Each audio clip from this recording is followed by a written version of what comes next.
दोस्तों आज के वीडियो में मैं आप लोगों के साथ में जैस्मिन फैमिली के 4 बहुत ही खूबसूरत महकने वाले फूल वाले पौधे जिनमें कि मोगरा, चमेली, चांदनी और चंपा शामिल है। इन पौधों के बारे में बात करेंगे कि इन पौधों पर 15 फरवरी तक किन किन कामों को करना काफ़ी ज़रूरी होता है, जिससे कि आने वाली गर्मी और पूरी बरसात भर ये पौधे बराबर फूल देते रहें। क्योंकि दोस्तों 15 जनवरी से 15 फरवरी के बीच में इस फैमिली के सभी पौधों पर कुछ खास काम किए जाते हैं, जैसे प्रूनिंग करना, खाद देना। तो इन्हीं चीज़ों को किस तरीके से देना है आगे मैं आप लोगों के साथ में वीडियो में शेयर करने जा रही हूँ। तो आइए चलिए वीडियो की शुरुआत करते हैं। नमस्कार दोस्तों, आप सभी का अपने ही चैनल पर एक बार फिर से स्वागत है। दोस्तों मोगरा, चमेली, चंपा और चांदनी ये चारों पौधे जो हैं वो 15 नवंबर से और 15 जनवरी के बीच में पूरी तरीके से डॉर्मेंसी पीरियड में रहते हैं। लेकिन जैसे ही 15 जनवरी का समय बीतता है, आपने देखा होगा कि आपके पौधों में एक हल्की सी हलचल स्टार्ट हो जाती है और पौधे पर हल्की सी नई पत्तियां निकलनी शुरू हो जाती हैं।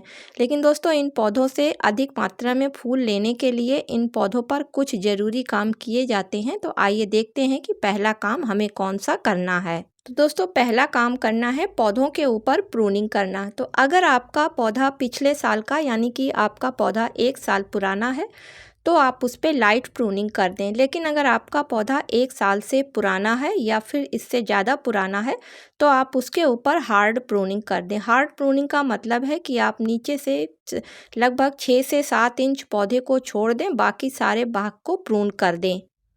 प्रूनिंग करने के साथ साथ पौधे को एक शेप भी दे दें, जिससे कि जब इस पे नई ब्रांचें आएँ तो पौधे पर एक नया लुक आ जाए और फिर उस पर ढेरों फूल निकल कर आएँ। क्योंकि दोस्तों 15 फरवरी के बाद में इन पर नई नई ब्रांचें निकलने लगती हैं और जैसे ही मार्च का महीना स्टार्ट होता है और टेम्परेचर बढ़ने लगता है, इन फैमिली के पौधों पर कलियां बननी शुरू हो जाती हैं। तो जितनी ज़्यादा आप इन पौधों पर प्रूनिंग करेंगे उतनी ही ज़्यादा आपको नई ब्रांचें मिलेंगी और उन सभी ब्रांचों पे नई कलियां निकल कर आएंगी। दूसरा काम आपको करना है पौधे के गमले की मिट्टी की अच्छी तरीके से साफ सफाई करना।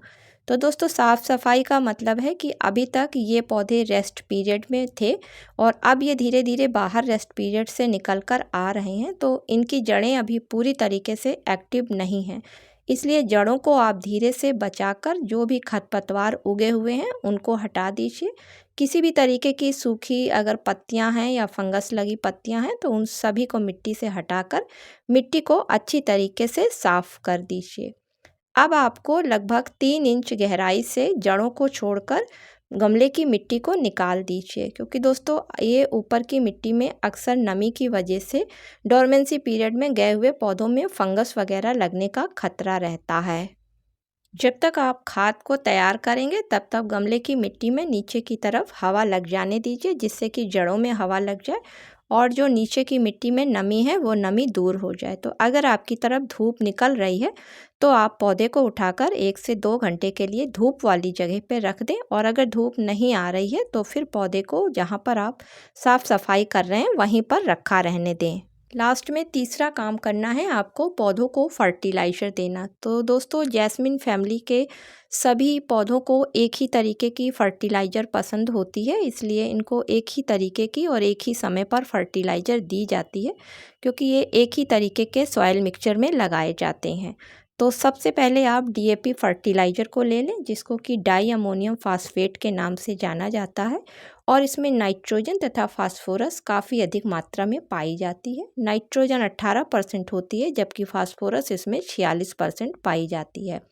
और इस फैमिली के जितने भी पौधे होते हैं उनकी रूट काफ़ी तेज़ी से बढ़ती हैं, इसलिए उनको फास्फोरस रिच फर्टिलाइज़र की काफ़ी ज़रूरत पड़ती है। तो अगर आपका पौधा 10 इंच के गमले में लगा हुआ है तो उसके लिए गिन के 10 दाने आप डीएपी के ले लें। दूसरी फर्टिलाइज़र आपको कैल्शियम से भरपूर लेनी है, क्योंकि दोस्तों ये पौधे 2 महीने तक डॉर्मेंसी पीरियड में रहे थे, इस वजह से ये पौधे काफ़ी कमज़ोर हो गए हैं। तो उसके लिए आप 1 चम्मच बोन मिल पाउडर को ले लें और अगर आप बोन मिल पाउडर का इस्तेमाल नहीं करना चाहते हैं तो जो बच्चों की लिखने वाली चॉक होती है, उस एक चॉक को लेकर उसका महीन पाउडर बना लें और फिर उसको आप इसकी जगह पर इस्तेमाल कर लें। तीसरी चीज़ आपको इसमें मिलानी है 3 से 4 मुट्ठी अच्छी गोबर की सड़ी हुई खाद या फिर आपको वर्मी कंपोस्ट खाद, जो भी आपके पास हो उसको आप मिला सकते हैं। अब इन सभी चीज़ों को आप आपस में मिला लें और जो आपने मिट्टी बाहर निकाली थी उसके बदले में आप साफ़ मिट्टी बगीचे की सूखी ले लें और सभी चीज़ों को आपस में मिलाकर जो खाली जगह गमले में है उसमें फिल कर दें और ऊपर से आप इतना पानी डाल दें दोस्तों कि ड्रेनेज होल तक ये पानी नीचे से निकल जाए। उसके बाद फिर आपको पानी तभी देना है जब आपके गमले की मिट्टी लगभग 1 से 2 इंच सूख जाए।